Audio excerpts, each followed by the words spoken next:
A very warm welcome each and every one of you. Happy Monday. नया week हो चुका है शुरू, दिन के बज चुके हैं 12 and it is time for our daily current affair session. आज हमें कल और आज दोनों दिन के करंट अफेयर कवर करने हैं बिकॉज कल था संडे और वीकली रिवीजन सेशन आप लोगों का लिया गया था। चलिए आज की तिथि देखने से शुरू करेंगे। वैसाख महीना शुक्ल पक्ष द्वादशी है। वैसाख महीना कौन से नंबर का हिंदू महीना, हिंदू कैलेंडर के हिसाब से महीना होता है? जल्दी से right down in the comment section. शुक्ल पक्ष वो फोर्टनाइट होती है, यानी वो पीरियड होता है, एक पक्ष होता है जिसमें चांद बढ़ते हुए फेज में होता है, और द्वादशी यानी चांद कुछ इस तरह का दिखने वाला है और बहुत जल्दी पूर्णिमा आ जाएगी। चलिए लास्ट सेशन जो हमारा हुआ था उसके आंसर डिस्कशन के साथ में शुरू करेंगे। सो क्वेश्चन मैंने आपसे किया था, which country announced a new 10-year blue residency visa for individuals जिन्होंने एक्सेप्शनल कंट्रीब्यूशन किया है एनवायरमेंट को प्रोटेक्ट करने में। यानी एनवायरमेंट प्रोटेक्शन में कोई भी इंडिविजुअल जुड़ा हुआ है तो उसको एक 10 साल का ब्लू रेसिडेंसी वीजा कोई देश दे रहा है। कौन सा देश है वो? आंसर क्या होगा? यूएई। करेक्ट। चलिए तो आज के सेशन की शुरुआत करेंगे हम इंपॉर्टेंट डेज के साथ, और एक बहुत बड़ी खबर भी जियो पॉलिटिकल डोमेन से आ रही है, वो हम सेशन के एंड में आपको ब्रीफ करेंगे। चलिए सो 18th मई को ऑब्जर्व किया गया एक इंपॉर्टेंट डे जो हमने 18th को नहीं लिया था, तो that is why we are covering it today, and that is international day of women in maritime. How do we pronounce it? वे-मेन।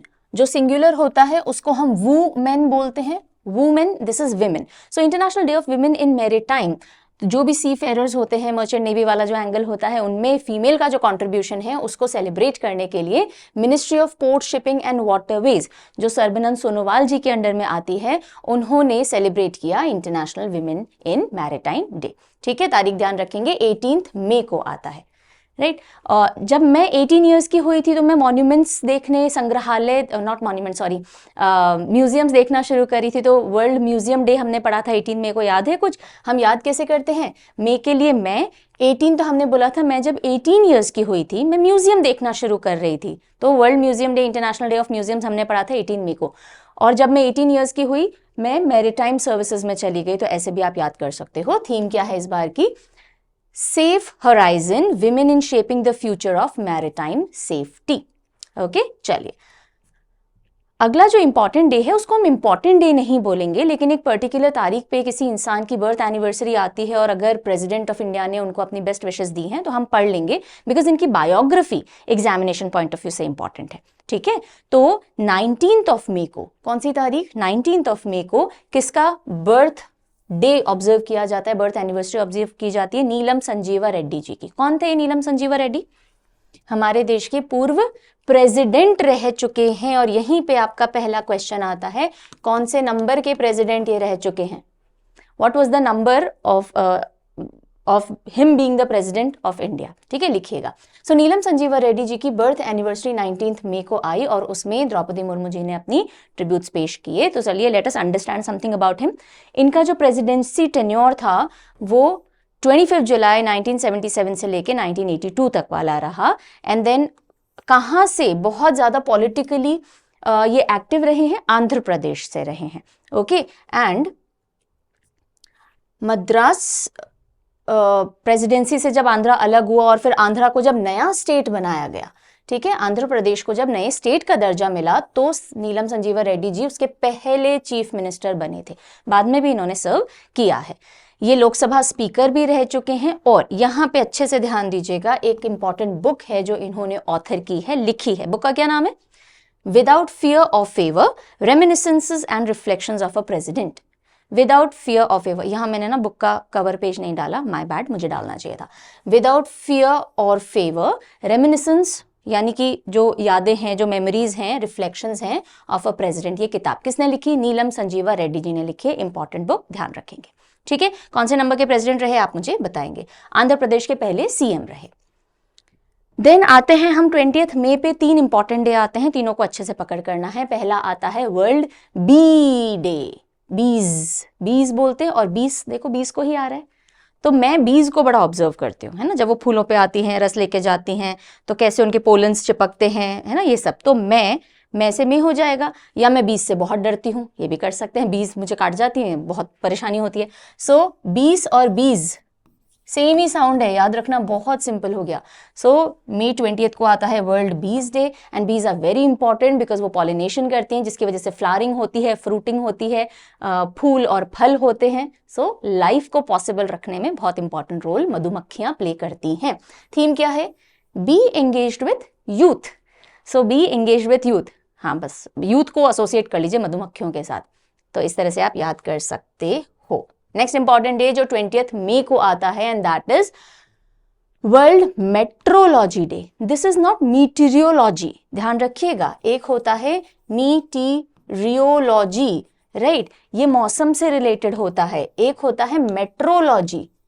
Metrology जो मेजरमेंट से रिलेटेड होता है, हम मीटर, सेंटीमीटर, लीटर, मिलीलीटर, ये सब जो मेजरमेंट करते हैं उससे रिलेटेड मेट्रोलॉजी डे मनाया जाता है। कब? 20th मई को। अब देखो मधुमक्खियां आती हैं 20 को, वर्ल्ड बीज डे आता है, वो हनी प्रोड्यूस करती है, हनी कितना प्रोड्यूस किया हम उसको मेजर कर रहे हैं, तो वर्ल्ड मेट्रोलॉजी डे भी 20th मई को आएगा।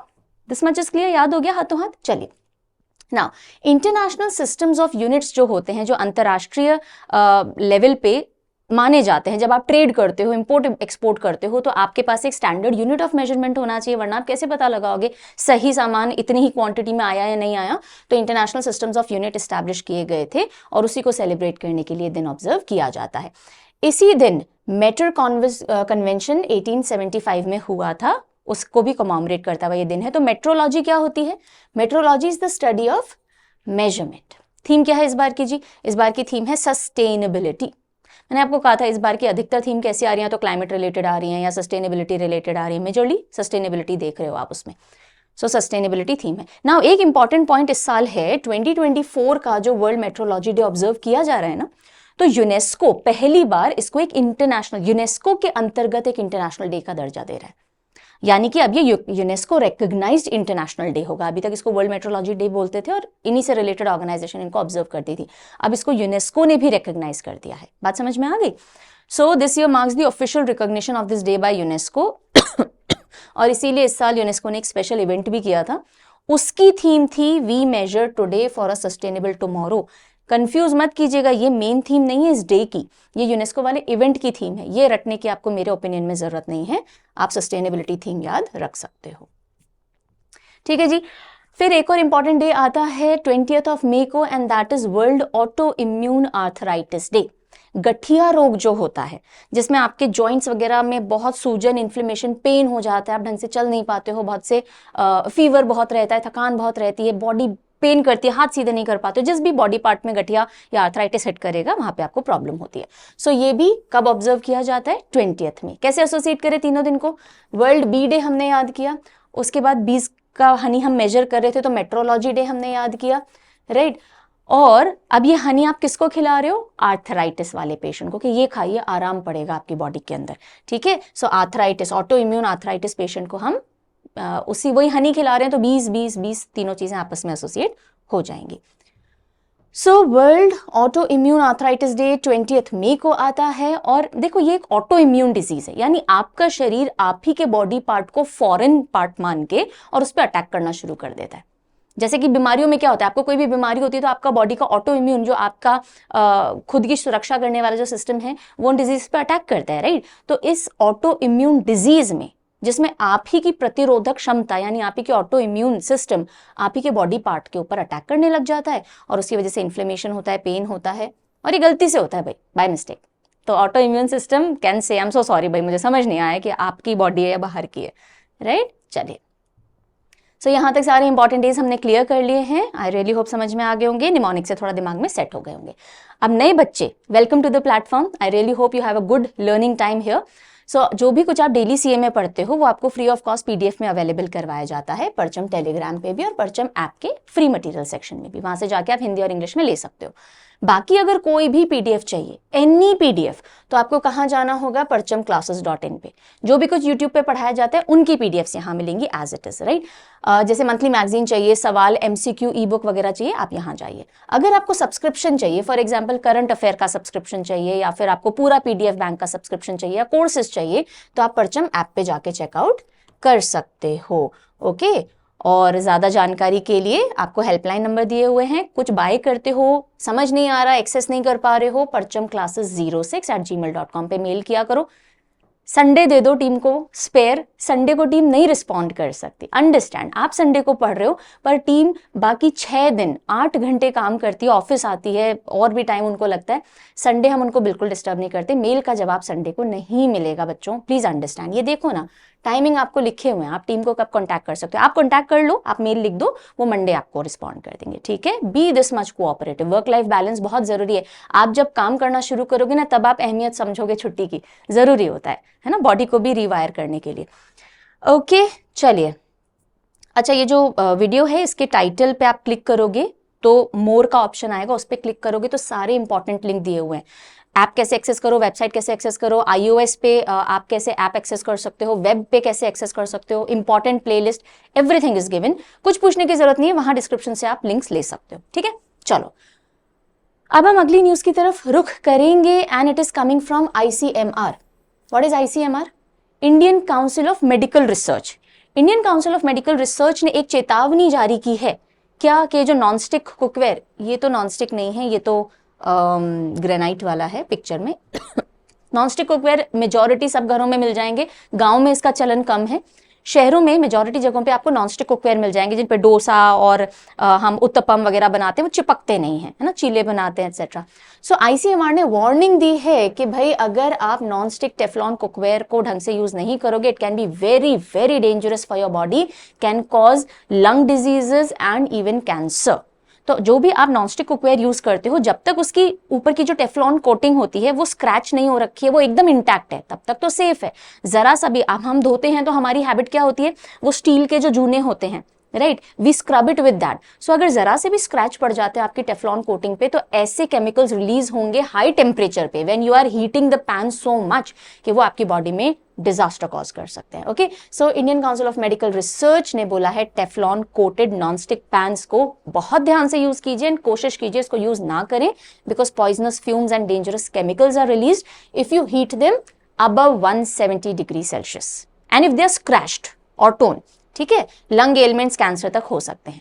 और यहां पे भी national institute of nutrition NIN कहां पे बेस्ड है, हैदराबाद में बेस्ड है। उन्होंने बोला है कि भाई बेटर है आप अर्दन पॉट, जो आजकल मिट्टी के बर्तन आते हैं इफ यू नो, नहीं तो हमारी आयरन के बर्तन होते हैं जो बहुत समय से हम लोग यूज करते ही आ रहे हैं घरों में, और कोटिंग फ्री ग्रेनाइट बर्तन भी आते हैं, वो भी नहीं चिपकते, तो उनका इस्तेमाल किया जाना चाहिए। घर में जागरूकता फैलाइए बच्चों, ममा को, भाभी को, दीदी को, जो भी घर में कुक करते हैं, पापा को, भैया को, हूसोएवर कुक्स, उन तक ये जानकारी पहुंचाने शुरू कर दीजिए। सो अब ऐसा क्या केमिकल होता है ना, एग्जाम पॉइंट ऑफ व्यू से ये पॉइंट देखो अच्छे से। टेफ्लॉन कोटिंग जो होती है वो केमिकली किससे बनी हुई होती है, पॉलीटेट्राफ्लोरोइथाइलीन, PTFE, ये याद रखना है। नॉनस्टिक कुकवेयर्स के अंदर वो नॉनस्टिक क्यों होते हैं, क्योंकि उनके अंदर एक टेफ्लॉन की कोटिंग होती है। उस टेफ्लॉन को हम क्या बोलते हैं केमिकल भाषा में,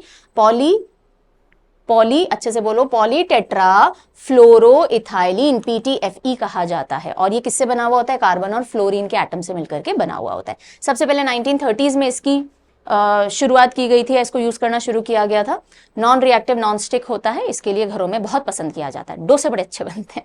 ओके चलिए, सो अब अगली खबर आ रही है एक सैड डिमाइस से रिलेटेड। एक व्यक्ति का निधन हुआ है जिनको popularly ice cream man of India कहा जाता था। आइसक्रीम मैन ऑफ इंडिया, क्या नाम है इनका, इनका नाम है, let me take the pen first, या इनका नाम है रघुनंदन कामत, रघुनंदन श्रीनिवास कामत। सो रघुनंदन श्रीनिवास कामत जो कि फाउंडर थे नेचुरल्स आइसक्रीम ब्रांड के। नेचुरल्स आइसक्रीम किसने बनाई है, रघुनंदन कामत जी ने बनाई है। बॉम्बे से या मुंबई से इसकी शुरुआत की थी और इनको popularly ice cream man of India कहा जाता है। नाउ ही इज नो मोर, ठीक है, इतनी ही बात ध्यान रखनी है। और इसको आइसक्रीम ऑफ जुहू स्कीम ऐसे भी करके पॉपुलराइज किया गया था। क्लियर, चलिए अगली जो न्यूज आ रही है वो इंटरनेशनल डोमेन से आ रही है। अर्मेनिया एंड अज़रबैजान, कहाँ है ये दोनों countries, Armenia Azerbaijan. Caucasus mountains पता है, ध्यान है, कॉकसस जो कि एशिया और रशिया के बीच में एक ज्योग्राफिकल बाउंड्री क्रिएट करती हैं। सो ये देखिए, ये ऊपर वाला हिस्सा रशिया है, नीचे वाला इधर ये एशिया का हिस्सा आता है, और यहाँ पे आती हैं ग्रेट कॉकसस माउंटेन्स, राइट। सो कॉकसस माउंटेन के साउथ साइड में ये रहा अर्मेनिया, ओके, और ये वाला हिस्सा इतना, एंड थोड़ा हिस्सा यहाँ का भी, ये अजरबैजान है। सो अर्मेनिया और अजरबैजान के बीच में बॉर्डर एरिया को लेकर के यहाँ पे एक हिस्सा आता है, बॉर्डर पे पड़ता है, उसको लेके काफी सालों से डिस्प्यूट चल रहा है। जब ये दोनों ही कंट्रीज सोवियत यूनियन का हिस्सा हुआ करते थे, जब सोवियत यूनियन अलग हुआ, डिसॉल्व हुआ, डिसोसिएट हुआ 1990s में, तो उस समय से इनका ये बॉर्डर डिस्प्यूट चला आ रहा है, ठीक है। और अगर आप बड़ा करके देखना चाहेंगे तो ये अर्मेनिया वाला हिस्सा है, ये अजरबैजान है। इसमें ये जो आपको ये वाला जो हिस्सा दिख रहा है, ठीक है, ये पूरा हिस्सा पहले डिस्प्यूटेड हुआ करता था। अभी ये रेड वाला हिस्सा मेनली है जिसको हम बोलते हैं नागोर्नो कराबाख, नागोर्नो कराबाख हिस्सा। यहां पे मेजरली जो लोग रहते हैं वो अर्मेनियंस हैं, यानी वो जो ओरिजिनली नेटिव हैं वो कहाँ के हैं, अर्मेनिया के हैं। लेकिन अगर आप पॉलिटिकली बोलोगे तो ये हिस्सा किसकी टेरिटरी में आता है, अजरबैजान की टेरिटरी में आता है। तो इस हिस्से को लेकर डिस्प्यूट चलता आ रहा है बहुत डेकेड से, और अब जाके एक सेटलमेंट रीच हुआ है। अजरबैजान ने लेटली बोला था कि अर्मेनिया ने यहाँ के कुछ हिस्सों को अपने कब्जे में कर लिया था, वॉर चलता रहता है। तो अजरबैजान ने कहा ये 4 गांव हैं, ये कुछ एक एरिया उन्होंने लोकेट कर दिया कि ये आप हमें लौटा दो, हमारे पॉलिटिकल डोमेन में हमको दे दो, और उसके बाद हम एक टेरिटोरियल डिफाइनिंग कर लेंगे कि इतना हिस्सा आपका है, इतना हिस्सा हमारा है। तो जो सालों से सालों से जो चला आ रहा डिस्प्यूट है उसको हम सेटल कर सकते हैं, और ये अचीव हो गया है, ठीक है। मोटा मोटा मुद्दा समझ में आया? चलिए आ जाइए। So Armenia, Azerbaijan agree on disputed border sections in Nagorno-Karabakh.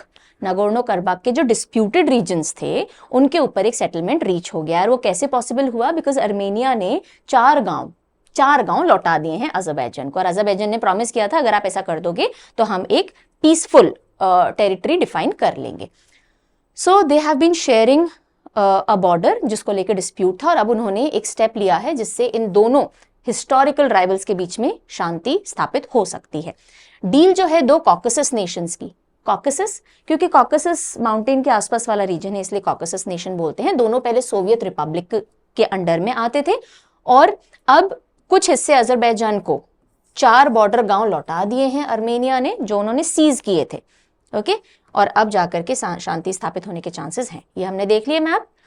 अब देखो थोड़ा सा मैंने बैकग्राउंड ऑफ डिस्प्यूट बता देती हूँ, ऑल्दो मैंने आपको क्लियर कर दिया है कि नागोर्नो कराबाख एक लैंडलॉक्ड एरिया है, आसपास पूरा लैंड है, और साउथ कॉकसस में आता है। ऊपर कॉकसस माउंटेन्स है, नीचे ये हिस्सा आता है। ये डिस्प्यूट अर्मेनिया और अजरबैजान में सोवियत यूनियन के ब्रेकडाउन के टाइम से है। 1990s में ये ब्रेकडाउन हुआ था, अर्ली 1990s में, और लेट 1980s से ही, मतलब जब वो ब्रेकडाउन का टाइम था तभी से इन दोनों देशों के बीच में टेंशन स्टार्ट हो गई थी। ये जो एरिया है नागोर्नो कराबाख वाला, उसमें मेजरली नेटिव अर्मेनियंस रहते हैं, जो अर्मेनिया के लोग हैं नेटिव शुरू से, लेकिन ये ऑफिशियली अजरबैजान का पार्ट था, इसलिए इनके बीच में वॉर है, और 2 मेजर वॉर्स चली हैं इनके बीच में 1990s में, 2020 में, राइट। और अब जाके अजरबैजान ने कहा था मुझे 4 गांव लौटा दो और एक पीसफुल डील हम कर लेते हैं। क्लियर? अब आप क्या बताओगे मुझे इसमें से? क्वेश्चन आपके लिए, दोनों देशों की कैपिटल बताएंगे आप मुझे, और दोनों देशों के जो लीडर्स हैं उनका नाम बताएंगे, ठीक है। अजरबैजान एंड अर्मेनिया की कैपिटल क्या है और दोनों को लीड कौन से लोग कर रहे हैं।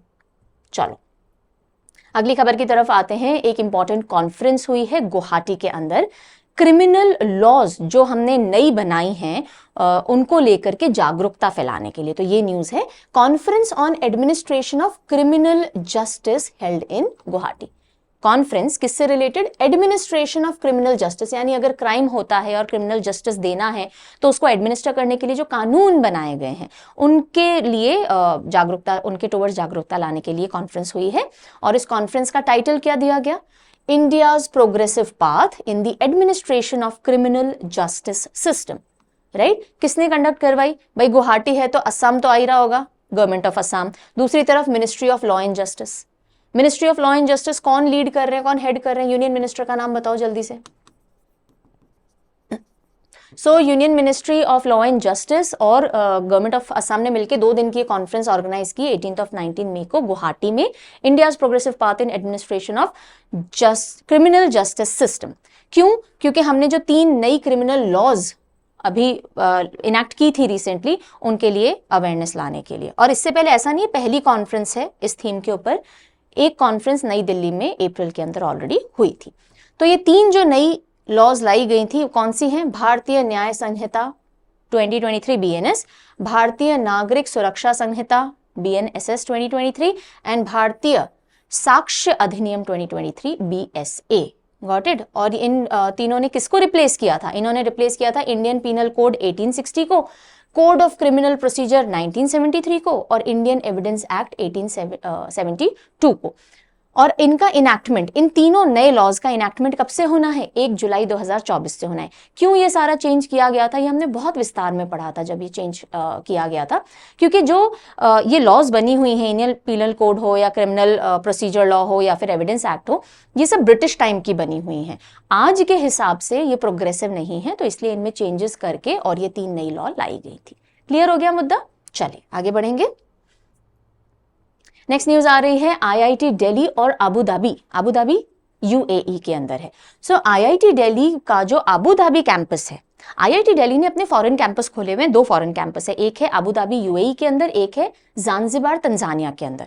सबसे पहला आईआईटी दिल्ली का अगर कोई फॉरेन इंटरनेशनल कैंपस खोला गया, यानी बात की गई कि खोला जाएगा और खोला गया, वो कौन सा था? IIT Delhi Abu Dhabi. ये फर्स्ट इंटरनेशनल कैंपस है आईआईटी दिल्ली का।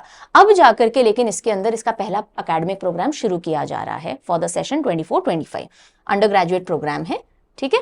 सो IIT Delhi Abu Dhabi to commence its first academic session in 24-25। तो खुला तो सबसे पहले ये वाला कैंपस था, लेकिन सेशन इसमें अब शुरू किया जाएगा। So IIT Delhi which commence its first academic session in Abu Dhabi UAE, और अंडर ग्रेजुएट कोर्सेज वो देंगे। इसमें एंट्रेंस उसी तरह से होगा, कंबाइंड एडमिशन एंट्रेंस टेस्ट या फिर जेईई के थ्रू एडमिशन आप ले सकते हो ना। आईआईटी मद्रास का एक और कैंपस है ज़ांज़िबार तंजानिया में, लेकिन उसमें ऑलरेडी पिछले सेशन के अंदर एनरोलमेंट हो गए थे। Got it? चलिए देन अगली खबर आ रही है मकड़ी से related. I do not like spiders. ये वो छोटी छोटी स्पाइडर्स देखिए जो जंप करती रहती हैं, फुदुक फुदुक फुदुक फुदुक, राइट। ये कॉमन स्पाइडर्स हमारे घरों में मिली जाती है। So new jumping spider species discover की गई हैं। कहाँ से? केरला से। सो केरला के Shendurney wild life sanctuary, Shendurney wild life sanctuary जो केरला के अंदर है, वहां से 2 जंपिंग स्पाइडर्स की स्पीशीज खोजी गई हैं। एंड उनका नाम क्या है देख लेते हैं। सो उनका नाम है हैब्रोसेस्टम शयाद्री एंड इरूरा शेंदुर्नी। सो ये पहली वाली है और ये शेंदुर्नी वाली है, चमकदार एकदम गोल्डन मेकअप किया हुआ है। So researchers from Kerala and Tamil Nadu ने मिलकर के ये दोनों नई स्पीशीज डिस्कवर की हैं। शेंदुर्नी वाइल्ड लाइफ सैंक्चुरी जो कि केरला में है, और ये सदर्न वेस्टर्न घाट वाले हिस्सा जो है वहां से आइडेंटिफाई की गई हैं। बस इतना ही ध्यान रखना और कुछ नहीं ध्यान रखना। अब हम चलते हैं, वियतनाम को मिले हैं अपने नए प्रेसिडेंट। वियतनाम यहाँ लिखा है nominates, but now he is been appointed because parties ने अप्रूवल दे दिया है। Vietnam nominates public security minister रह चुके वियतनाम के जो व्यक्ति हैं, अब उनको प्रेसिडेंट के तौर पे बना दिया गया है। एंड द नेम इज तो लाम वियतनाम। सो वियतनाम ने अपॉइंट किया है पब्लिक सिक्योरिटी मिनिस्टर तो लाम को अपने नए प्रेसिडेंट के तौर पे। और इनके पहले जो प्रेसिडेंट की पोजीशन पे थे वो एंटी करप्शन कैंपेन के चलते उन्होंने रिजाइन कर दिया है, करप्शन के अंदर शामिल माने गए थे। तो लाम new president of Vietnam. Okay, now again Vietnam. आज ज्यादा क्वेश्चंस पूछे, बहुत टाइम से क्वेश्चंस ही नहीं किए मैंने आप लोगों से, सो आपका पार्टिसिपेशन बहुत कम हो गया in terms of writing all the answers. So Vietnam की कैपिटल बताएंगे एंड वियतनाम की करेंसी भी बता दो मुझे, चलो ठीक है। प्रेसिडेंट मैंने बता दिया, एक चीज मैंने बता दिया आपको, तोलाम। नेक्स्ट न्यूज पे मूव करेंगे एंड नेक्स्ट न्यूज आ रही है अब स्पोर्ट डोमेन से। फटाफट स्पोर्ट डोमेन देखते हैं, फिर हम रिविजन क्वेश्चंस या प्रैक्टिस क्वेश्चन की तरफ मूव करते हैं। फीफा विमेन वर्ल्ड कप होगा 2027 में। FIFA football women world cup होगा कौन से साल में? 2027 में। और कौन होस्ट करेगा इसे? Which country will be hosting it? Brazil has been confirmed to be the host of FIFA women world cup 2027। ठीक है, Brazil to host this soccer world cup. And ये पहली साउथ अमेरिकन कंट्री है जो कि इस टूर्नामेंट को host करने वाली है। बस इतना ही पॉइंट आपको ध्यान रखना है। ओके, चलिए नेक्स्ट हम आते हैं इंडियन डोमेन से कुछ स्पोर्ट की न्यूज। बॉक्सर्स, इंडियन बॉक्सर्स हैं निखत जरीन एंड मीनाक्षी, इन्होंने गोल्ड मेडल लिया है एलोर्डा कप जो कि अस्ताना कजाकिस्तान में हुआ। तो एक स्टैटिक के एंगल से क्वेश्चन, एलोर्डा कप कौन से स्पोर्ट से जुड़ा हुआ है? It is associated with boxing, Elorda boxing. और इसमें निखत जरीन एंड मीनाक्षी दोनों गोल्ड लेकर के आए, अलग अलग वेट कैटेगरी के अंदर। निखत जरीन 52 केजी के अंदर गोल्ड लाई हैं, मीनाक्षी 48 केजी इवेंट के अंदर गोल्ड लेकर के आई हैं। और पूरी अगर इंडियन कंटिंजेंट की आप टीम की बात करो, जो पूरा हमारा काफिला गया प्लेयर्स का, तो हम टोटल 12 मेडल लेकर के आए हैं। कहाँ हुआ एलोर्डा कप? अस्ताना कजाकिस्तान के अंदर ही हुआ। ठीक है, clear? Any doubt, queries, confusion? और ये मैंने जो आपको कहा था, एक जियोपॉलिटिकल डोमेन से बहुत बड़ी खबर आ रही है और अभी सुबह सुबह ही आ रही है कि कंफर्मेशन आ गया है ईरान की तरफ से कि ईरान के जो प्रेसिडेंट इब्राहिम रईसी हैं उनकी डेथ हो गई है चॉपर एयर क्रैश के अंदर। सो जो भी इसके से रिलेटेड डेवलपमेंट होंगे वो कल हम डिटेल में पढ़ेंगे, पर अभी के लिए yes, this is the update right from the sources of Iran. सो अब देखते हैं कैसे आगे क्या जियोपॉलिटिकल डोमेन में चेंजेस आते हैं, बिकॉज ईरान, इजराइल, यूएसए और वहां का पूरा जो जियोपॉलिटिक्स है, हो सकता है इस न्यूज से काफी बड़े लेवल पे अफेक्ट हो। चलिए, सो आज का सेशन होता है खत्म। अभी रिवीजन क्वेश्चन ले, उससे पहले जिन बच्चों को एसएससी जनरल अवेयरनेस की तैयारी करनी है, please go and check out this course. ये आपको परचम ऐप पे मिल जाएगा। History, geography, polity, economy, science and static GK सब इसमें मिलते हैं। ये सारे सब्जेक्ट आप इंडिविजुअली भी चाहो तो ले सकते हो, जैसे स्टैटिक जीके मेरा है, निमोनिक से हम पढ़ रहे हैं, वो आप अलग से भी ले सकते हो। ठीक है, ज्यादा जानकारी के लिए वीडियो का इंट्रोडक्टरी वीडियो दिया हुआ है इस कोर्स के अंदर, आपको फ्री वीडियोज दिए गए हैं, आपको वो सब चेकआउट कर लीजिए। वीडियो मिलेंगे, पीडीएफ मिलेंगे डाउनलोडेबल, देन पीवाईक्यूज हैं, मॉक टेस्ट है, एटसेट्रा, सब कुछ है इसमें। डिस्क्रिप्शन अच्छे से पढ़ लीजिए। प्रॉब्लम हो तो please contact the team, okay, they will help you out. Confusion में कुछ भी बाय मत कीजिएगा। I do not want your money to go waste. अगर आप कुछ नहीं लेना चाह रहे हैं, प्लीज डू नॉट बाय। आपको लेना है तो फुल्ली इंफॉर्मेशन के साथ आप लेंगे, ठीक है। और ये एसएससी की टेस्ट सीरीज है जो आपको परचम ऐप पे मिल जाएगी, जनरल अवेयरनेस की है। मैथ, रीजनिंग, इंग्लिश इसमें इंक्लूडेड नहीं है, कोर्स में भी नहीं है, यहां भी नहीं है। एसएससी इंग्लिश का कोर्स आपको अलग से मिल जाएगा ऐप के ऊपर, वो आप चेकआउट कर सकते हो। सो इसके अंदर काफी सारे question, sectional test, chapter wise, subject wise आपको चीजें मिल जाएंगी। You can check it out. Detail solution है, स्टेटमेंट बेस्ड क्वेश्चंस भी इसमें दिए गए हैं। चलो, revision question time, get started. Answer करो। Consider the following statements. दो स्टेटमेंट दी गई हैं, करेक्ट आपको बतानी है। Shri Neelam Sanjiva Reddy became the first chief minister of Andhra Pradesh जब ये स्टेट के तौर पे एग्जिस्टेंस में आया था। सही है, बिल्कुल सही है। इन्होंने किताब लिखी है विदाउट फियर और favour, reminiscence and reflections of a president, ये भी सही है। तो दोनों करेक्ट हो गए और दोनों ही पॉइंट्स बहुत इंपॉर्टेंट है, okay. What synthetic chemical is commonly used in non-stick coating? Non-stick बर्तनों में जो कोटिंग होती है, टेफ्लॉन कोटिंग, उसमें कौन सा केमिकल यूज किया जाता है? PTFE, polytetrafluoroethylene, okay. When is World Metrology Day celebrated? World metrology day, metre वगैरह जो हमने बोले थे, नापना किसी चीज को, तो हमने हनी नापा था, सो बीज, then metrology, arthritis, autoimmune arthritis day, सब किस पे आते हैं? 20th मई पे आते हैं, okay. Then in which weight category did Nikhat Zareen will won gold medal at Elorda cup 2024 in Astana Kazakhstan? Elorda cup Astana Kazakhstan में जो हुआ 2024 का, निखत जरीन गोल्ड तो लाई, कौन सी वेट कैटेगरी में लाई जी? बताओ कौन सी वेट कैटेगरी थी उनकी? 52 kg weight category. And this is your question of the day. Which South American country will become the first to host 2027 Women FIFA World Cup? FIFA नहीं लिखा है इसमें, हमने लिखना चाहिए था, FIFA भी आएगा, ओके। चलिए, सो ये हो गया आज का सेशन खत्म। जल्दी से आंसर कीजिएगा कमेंट सेक्शन में। कल मिलेंगे इसी टाइम, दिन में 12 बजे। तब तक take very good care of yourself. और आज का थॉट ऑफ द डे क्या है? आज का थॉट ऑफ द डे है, आज के लिए बस एक टारगेट बनाओ और उसी को अचीव करो। आसपास दुनिया में कुछ मत सोचो, क्योंकि आज मैंने कोई और थॉट ऑफ द डे नहीं लिखा और मेरे लिए भी आज यही थॉट मैंने रखा है। मेरे पास बहुत सारा काम इकट्ठा हो गया, बहुत ओवरवेल्म चल रहा है पिछले हफ्ते 10 दिन से। उस चक्कर में मेरी परफॉर्मेंस ही हैम्पर हो रही है, मैं अपने काम पूरे ही नहीं कर पा रही और वो सिर पे एंग्जाइटी का गुबार बन के बैठ जाता है। सो आज मेरे लिए भी थॉट यही है, आपके लिए भी यही है, focus only on the task set for today. बाकी आसपास कुछ नहीं सोचना है। Take good care of yourself, bye bye.